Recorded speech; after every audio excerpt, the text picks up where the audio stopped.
fourth pride is on the move. Raptors hover over a withered carcass. But there is scent of fresher meat in the wind.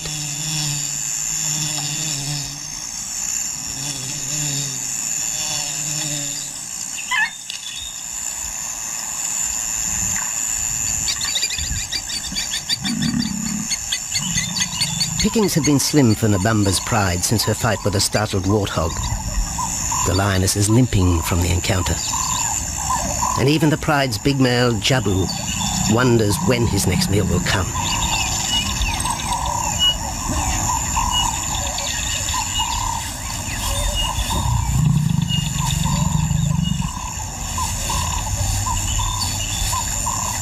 There's been no kill for 3 days, and Nabamba's cubs are hungry. Survival is tough across this tawny continent, and for the lions of Pinda Reserve, etched into the heart of Zululand, only those with speed and cunning will eat.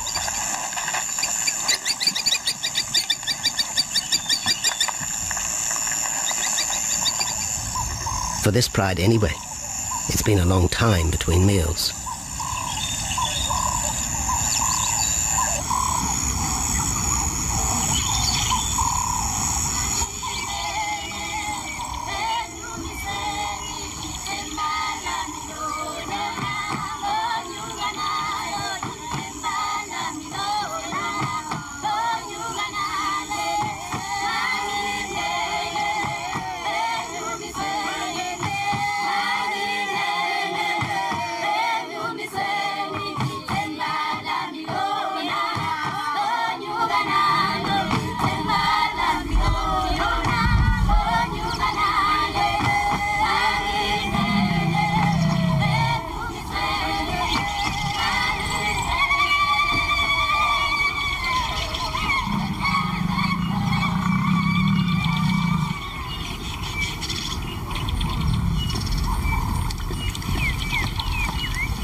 Jabu had waited too long for his lioness to feed him.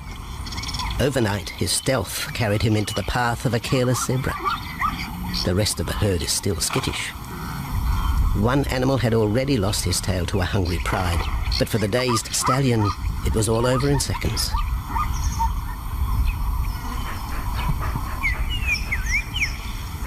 The big male watches his kill from a distance, exhausted by the chase, exhilarated by the sport.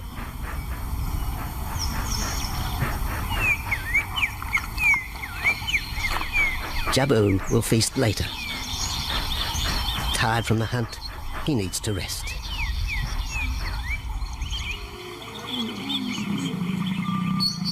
But his prey will be safe. Few scavengers will risk the sudden return of the Lion King.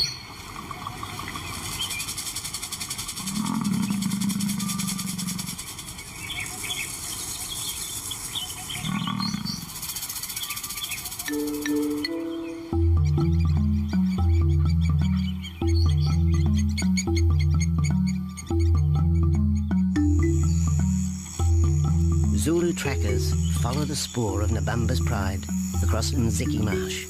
This vast tract of savanna is favoured by the lions in the dry air of winter, but it's a region also shared by Pinda's giraffe and white rhino population.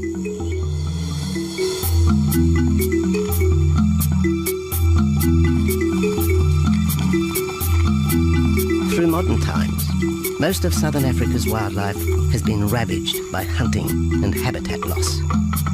Farmland, overgrazed and buffeted by domestic stock, has ripped the heart out of the original bush.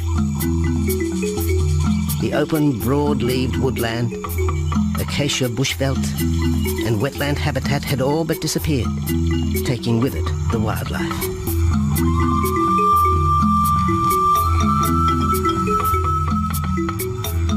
A few years ago, the Pinda project was born. 17,000 hectares of farmland bought up in KwaZulu-Natal along South Africa's eastern seaboard. What followed was the largest game restocking program ever seen on the subcontinent.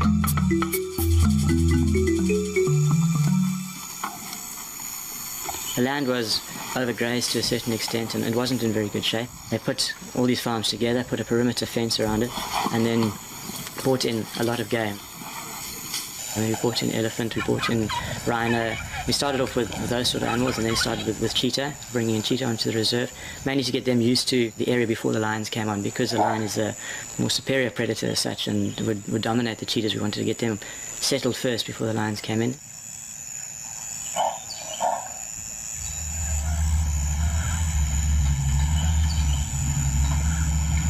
Andrew Lewis is habitat manager at Pinda, one of those committed to the restoration of southern Africa's ecosystem. Pinda is the Zulu word for return, and the aim of his company, Conservation Corporation Africa, is to return the land to its traditional wildlife and at the same time restore the habitat to its original state.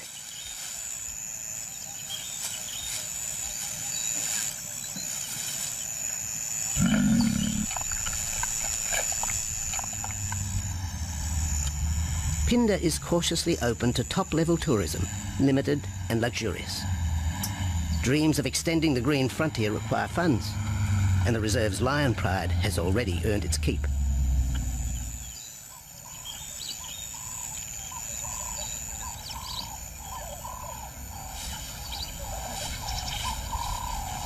The lions on this property are actually generating revenue for the property through ecotourism, and that they are a benefit to the wildlife because of the draw card. And a few animals, lions, elephants, for example, and rhinos, I mean, and possibly giraffes, but those are your main ones that people come to see. And we've been very fortunate to be able to have lions on the property, and I think those lions that we have given us amazing value for our guests, and by getting a guest in here, we're getting revenue into the area, and that's benefiting wildlife as a whole.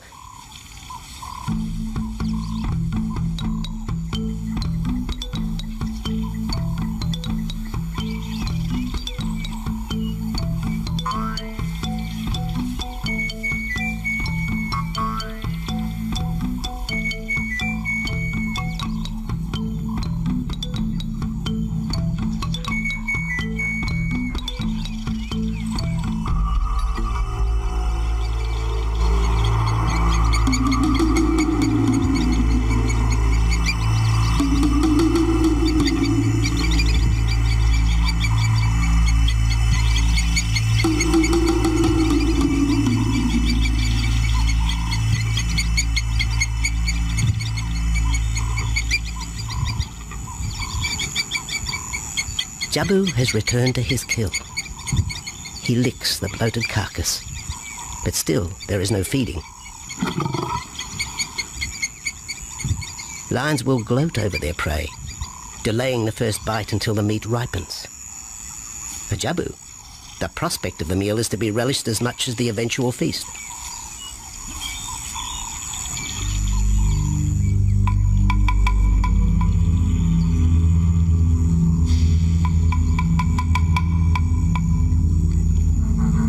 Meanwhile, Nabambo's pride is on the prowl. The older cubs are 10 months now, weaned, but still dependent upon Nabambo for food.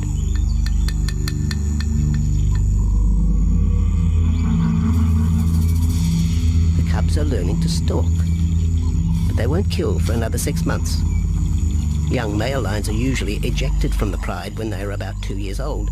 Fending for themselves, they form hunting groups with other isolated males. Nabambo's cubs aren't sure what to do with prey so close, but the lioness isn't far behind. Their time for hunting will come. Nabambo's 4-year-old daughter also lives with the pride. She is the mother of the group's youngest offspring, 7-week twins Umveli and Damana. The little cubs have been hidden since birth, and now stay close within the protective circle.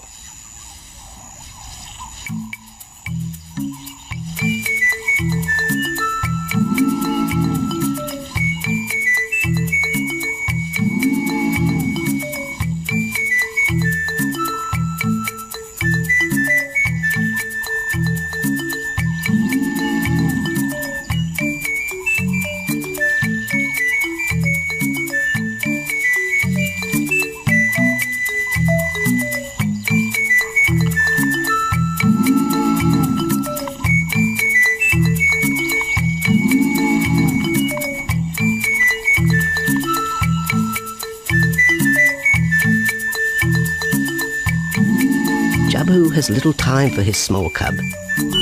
When he is older, the mana will hunt with his father, but for the moment, the big male has nothing to do with his young son. Dejected, the cub finds solace among his siblings.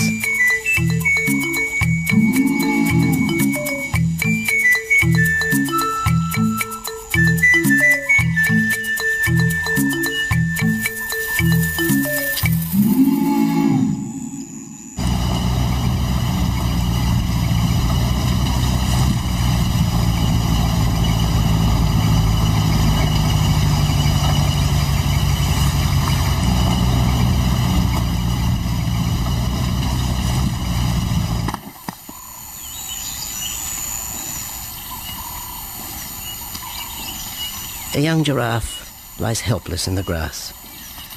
The animal's complicated vertebra means it is unable to rest its neck for any length of time. Lack of mobility means blood to the brain slows, leaving the animal disabled.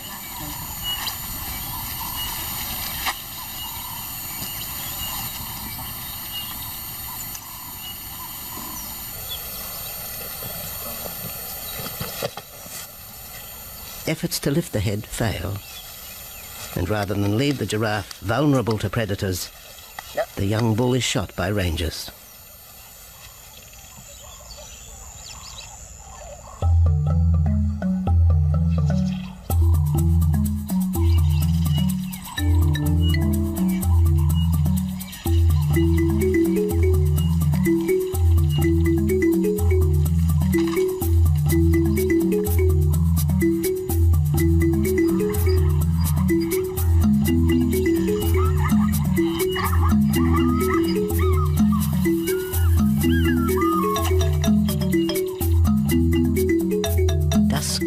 By the waterhole rekindles the interest of the pride. Nabambo is typical of most big cats. They conserve energy 20 hours a day, waking only to groom and hunt.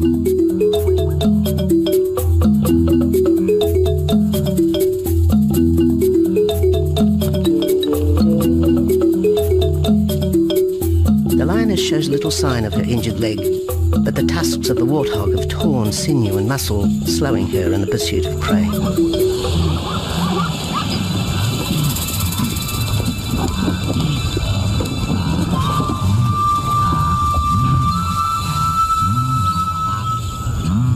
Once again, Nabambo in her pride will go hungry.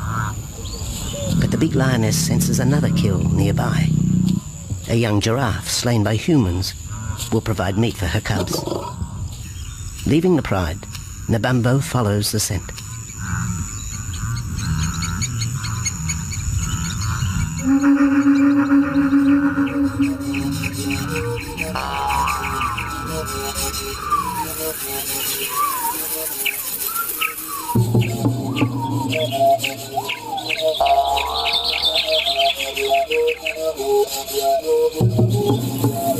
Left alone, the older cubs know the drill.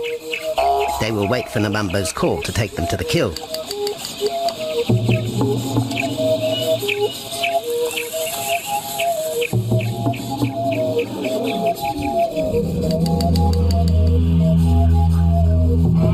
The day moves into shadow. The cubs are restless and a little afraid. Adult lions have few enemies, but cubs, even those 10 months old, are at the mercy of leopard and other predators.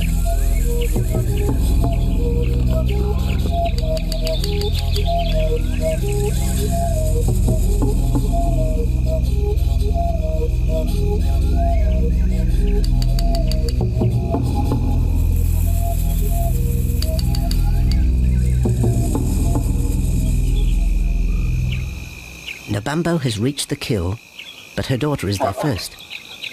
Even though females hunt together, rivalry for the prey is fierce.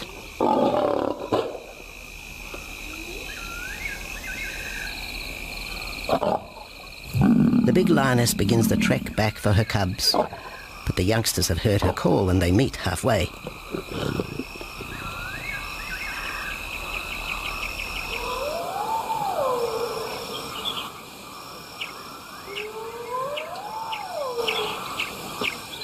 Nabambo settles herself in the long grass. The cubs are unfamiliar with her behaviour.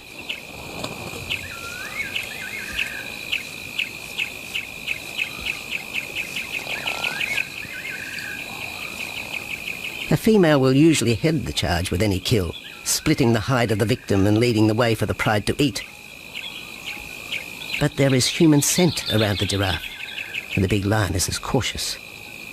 She watches her cubs, hidden, alert to any potential threat.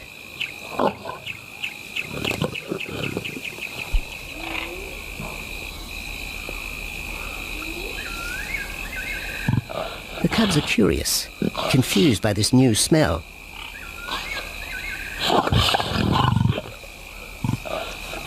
The lioness moves in for a final check, but she has already made up her mind. The carcass is tainted. There are foreign traces, a dangerous ambience. Instinct tells her this is not food fit for her cubs. Disappointed, Nabambo moves away, the scent of another night stalk already in the wind.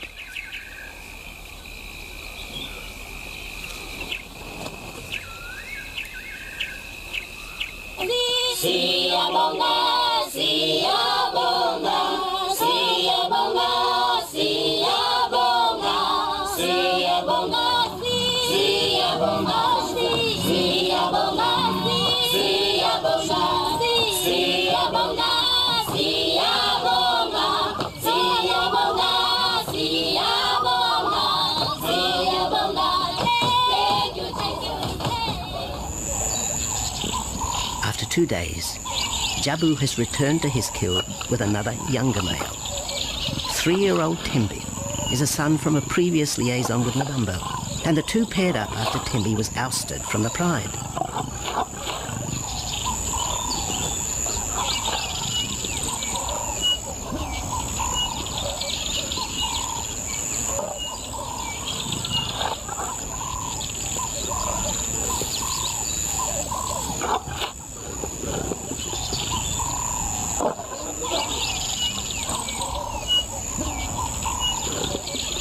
Pride males are lazy and will gladly let the females track down prey.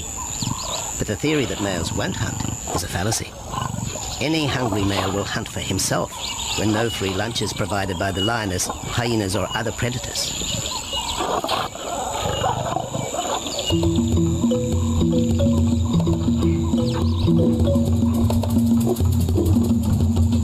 Smaller creatures scatter in the vicinity of the two lions. There will be no hunting for a while. Bloated after the zebra kill, both males will sleep for the next day, oblivious of their surroundings.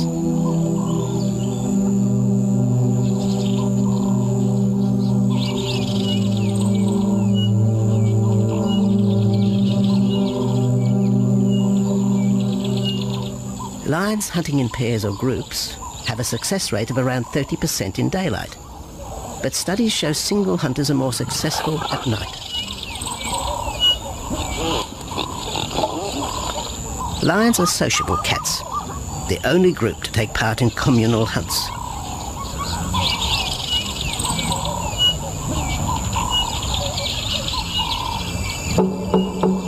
Ambush is an important part of the lion's strategy. Often one pride female will round up the prey from the front, driving it towards a second lioness.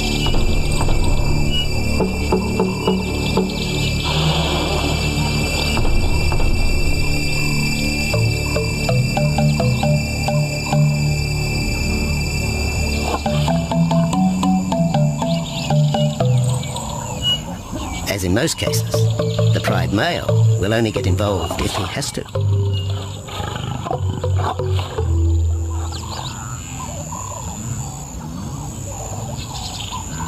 Accidents involving humans are rare in southern Africa's game reserves.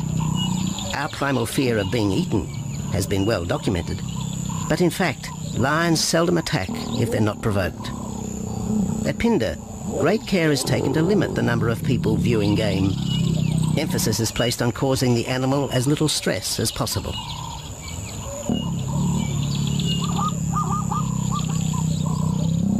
man isn't a part of their natural food source. They don't normally go out and hunt people.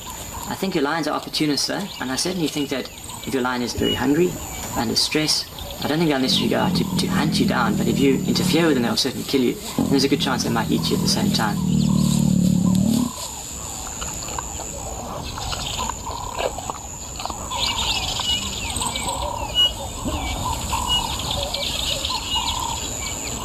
With all animals, it's how you treat them is what's the reaction you're going to get back from them. Certainly at Pinda, all our guides go through a training course and they're all brought up to a certain standard. There is a certain operating ethic with regards to viewing animals, and we certainly try and be as sensitive to the animals as possible.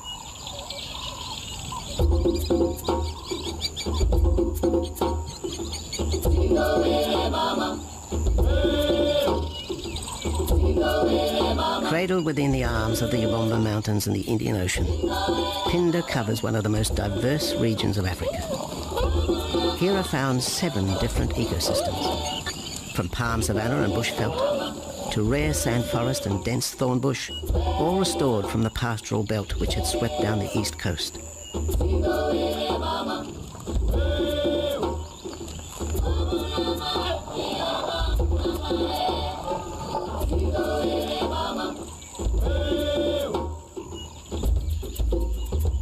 Where cotton, pineapple and cattle farms once stood, lion now roam their habitat again, alongside some traditional neighbours.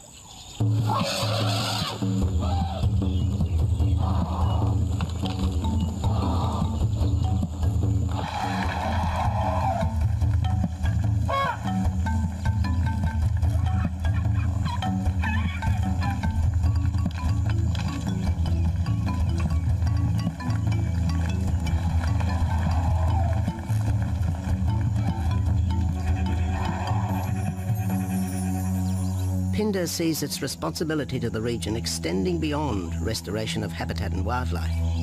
It provides schools and a clinic for the local Zulu community, as well as employment. In the eyes of Andrew Lewis, essential ingredients for a successful operation. It's very important to involve the communities around your reserve because they have to benefit as well. There's no point in just taking land, get some investors to invest in it. But if you don't allow the people who are on the periphery of that reserve to benefit from it, you're going to have an immense problem with poaching, and they're going to cut your fences down, and you're just going to have an uphill battle.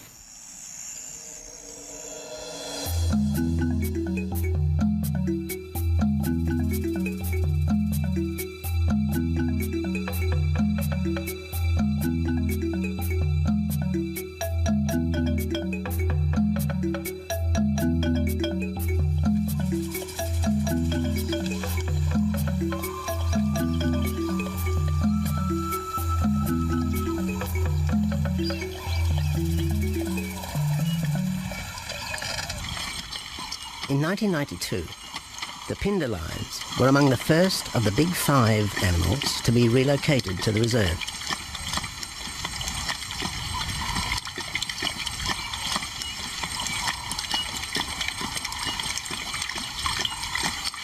The original pride came from the northern province of South Africa, a vast scrubby region flanked by the ragged Drakensberg Mountains near the Mozambique border.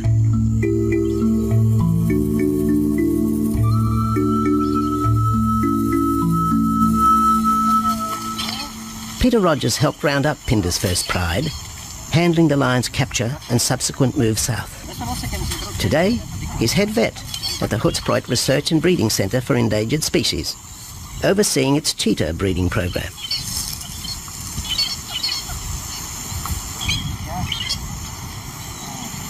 But it's the discovery of what's believed to be a long-extinct strain of lion that has put Peter's centre on the map. We were involved in the rescue of these circus animals that came down through Africa and were abandoned in Maputo.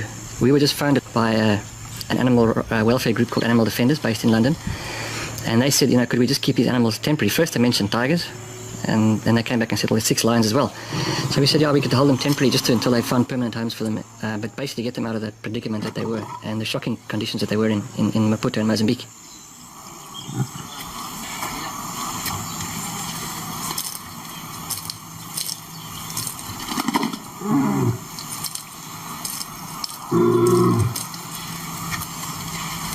When the lions arrived at the breeding centre, Their size, pale colouring, and the male's thick black belly mane put them into the category of the Cape or Barbary lion, not seen in the wild since the early 1920s. A few still exist in captivity, and a male and female were brought to South Africa from an Italian zoo for breeding purposes. But attempts to mate Akef, the big male from the ill-fated Mozambique circus, with the Italian female are proving difficult.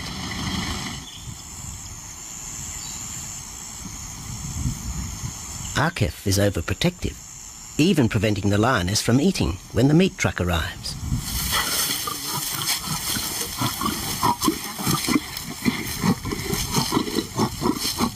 Finally though, Sisi makes her breakthrough.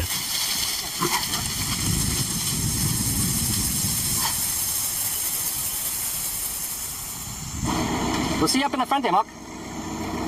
You're going to go to that sort of middle central area. Where are you going to go? In the next enclosure, Arturo, the Italian Barbary male, is about to be sedated. His attention to his sister Sisi through the fence is hampering mating efforts, and Peter Rogers is keen to move the big male. He shoots the dart into Arturo's rump.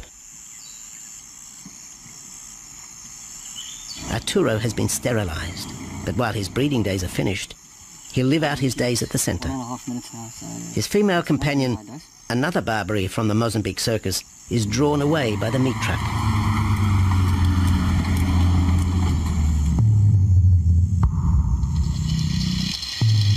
It's 20 minutes before the anaesthetic takes effect.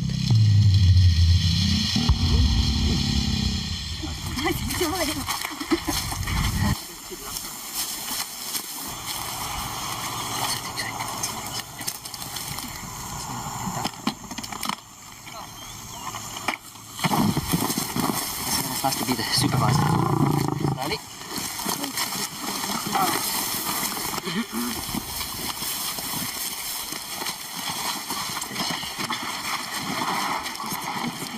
You need all your help at the bottom just to put him back into the cage, okay? One, two, three. Yeah.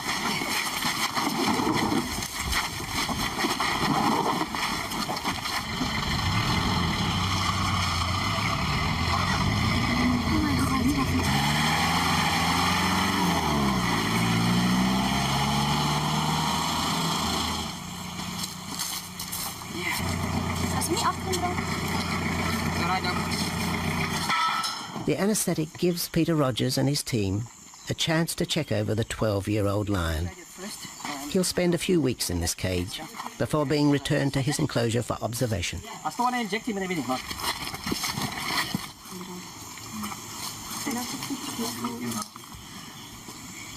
It's very exciting to be part of this project because they feel that there are perhaps not many Barbaries, if any, that are really pure, that are left even in captivity. They feel that over time other animals from other genetic bases are brought in. So there's a big project afoot at Oxford University to do the genetics. So that's just getting off the ground now. Okay. We just put under the skin on the neck if we can find the skin under this big beard of his. Normally lions wouldn't have this many ticks, but being from Italy, a European lion, he doesn't have that innate or inherent resistance to ticks. It does come with time. Like a bit of a bit like this. So what we can do is we can put him in there and roll him over inside there. Immediate term now is to get these ones to breed. And we'll take it day by day from there and see how it goes. But the prime object initially was just to get these animals back into good health, and it's developed into something a lot bigger.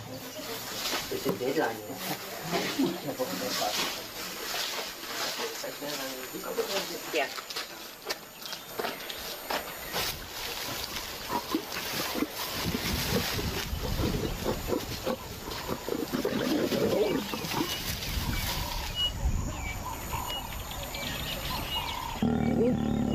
While the breeding centre's lions are healthy, it's not the case a few kilometres away in the Kruger National Park, where TB has ravaged half the population. Infected buffalo have been blamed for the outbreak, primarily in the south of the park, and attempts are being made to fence off the diseased area.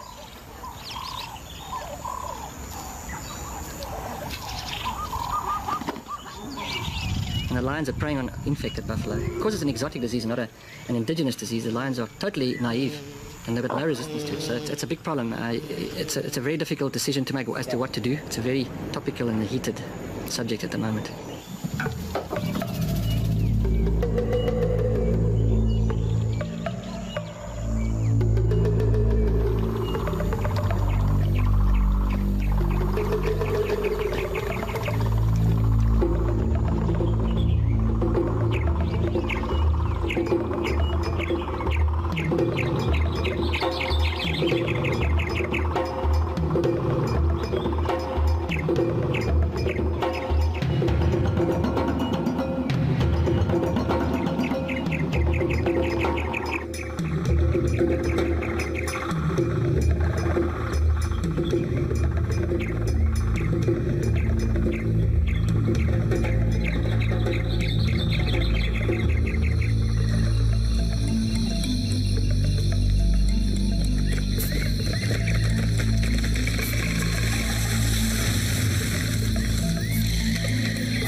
Back in Phinda, the night stalk has begun. Nabambo keeps her cubs close. They're hungry, but tonight only Impala can be tracked down, a morsel for the lioness. Food is scarce at this time of year, so the pride's territory covers a large area. Lions can only afford to be territorial where there is a reliable supply of game.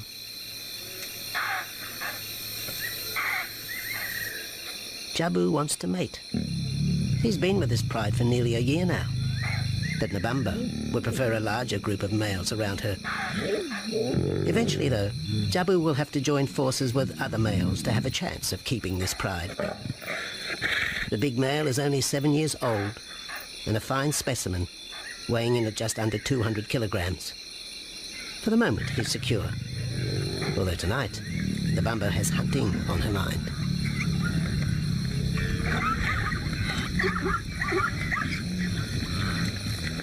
The cubs follow in the lioness's wake. If there is a kill, she will feed first. Often, weak cubs lose out to a hungry mother.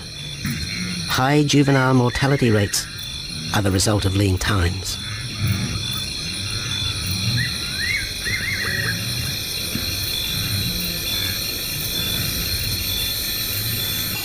Jabu has had enough. He's been walking for hours. Sleep is more important. And the zebra he ate 2 days ago will suffice for another night.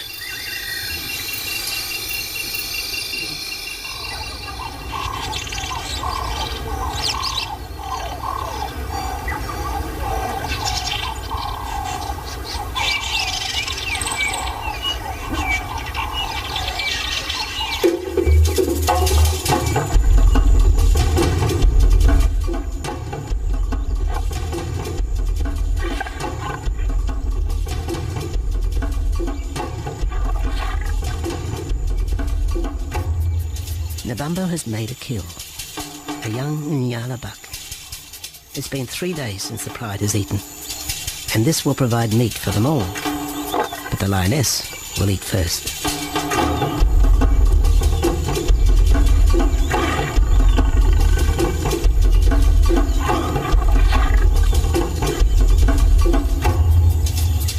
The cubs know the routine. They will get their turn. But Nkosi is hungry. He creeps towards his mother. As the biggest of the cub,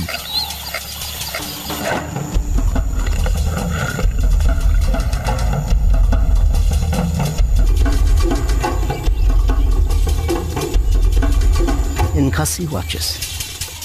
A lioness can eat more than 20 kilograms in a single sitting. This could be a long wait for the little cub. Nkosi approaches the kill cautiously. Sometimes a lioness will turn on her cubs, but today Nebambo is pleased with her efforts.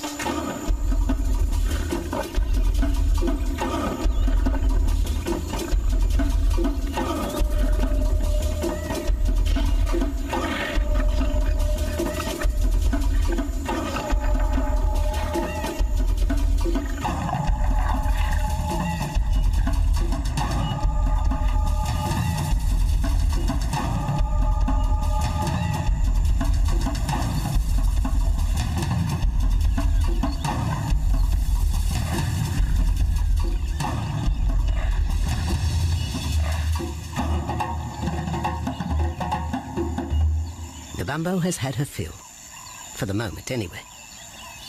Lions never eat the stomach of a kill. She will bury it before dragging off the carcass. This way, hyenas and other predators are thrown off the scent. The evidence has been buried. The carcass is no more.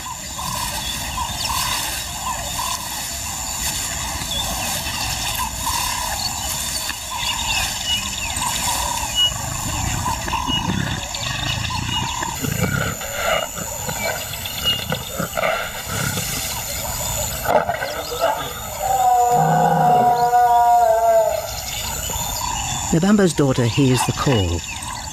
It is the second this morning. The first was the strangling cry of the Nyala as Nebambo broke the young buck's back. There was no struggle. The big lioness is a seasoned hunter.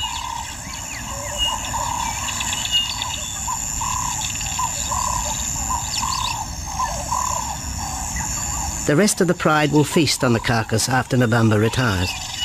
But first, they will drag it into the bushes, away from prying eyes, away from raptors already circling the kill scene.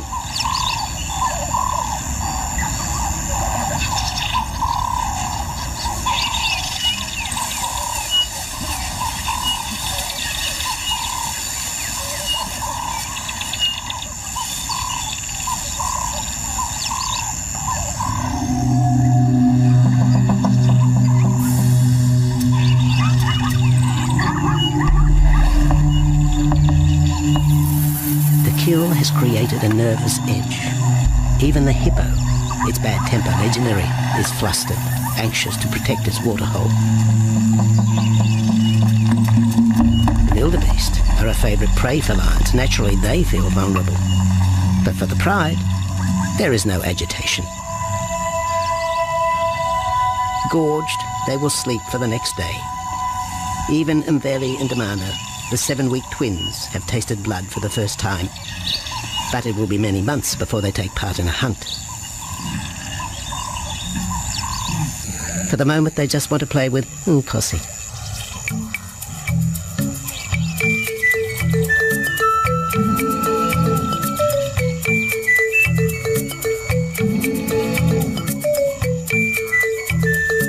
The older cub is beginning to take on the shaggy mane of the bigger males. Within 18 months, he will be hunting with them, competing for his own pride. In the meantime, though, he has to contend with his young siblings.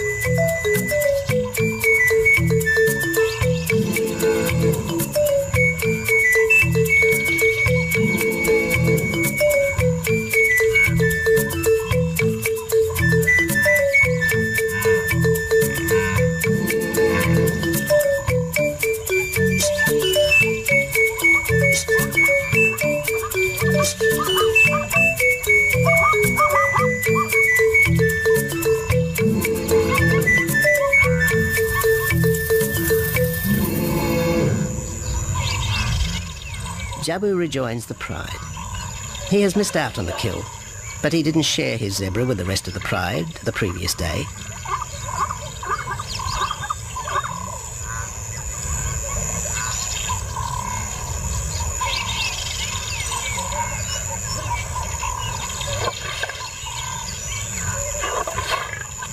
A half-hearted attempt at mating, but the big lion's attention is drawn to a curious onlooker.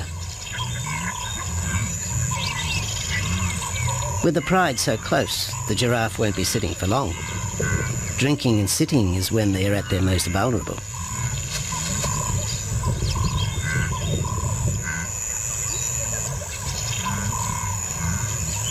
Jabu keeps an eye on his group. Pride takeovers by other males are common, and savage fights can occur between the pride male and the intruder. If a takeover is successful, the new male will usually kill all the suckling young of his former rival. When a nursing mother loses her cubs, she comes into heat within a few weeks. The normal interval between cubs is about 2 years, with a gestation time of 3 to 4 months.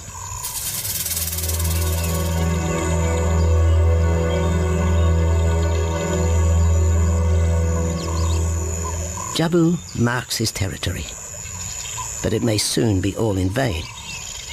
A fresh infusion of lion genes is necessary to avoid the effects of long-term inbreeding. It's likely Jabu and his son Tembi will be swapped for males from another game reserve. This will broaden the bloodlines of future lions and avoid the genetic risks currently facing the pride at Phinda.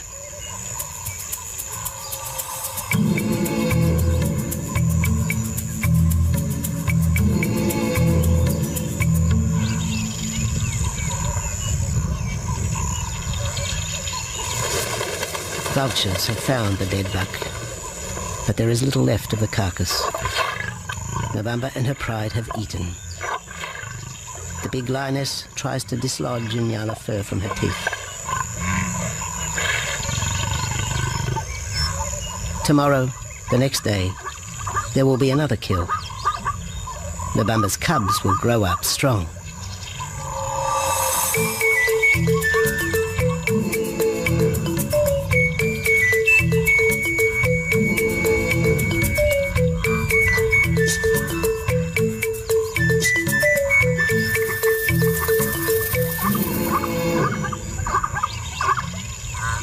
The lion is the greatest of all predators, the essence of all that is Africa.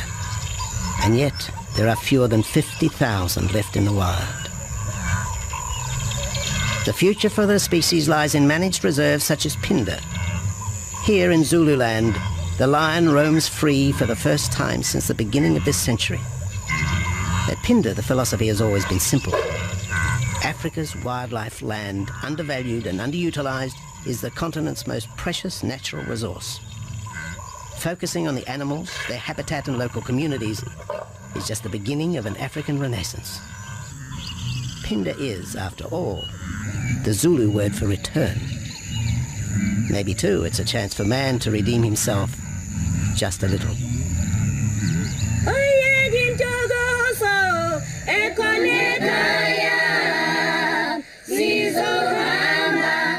Hallelujah.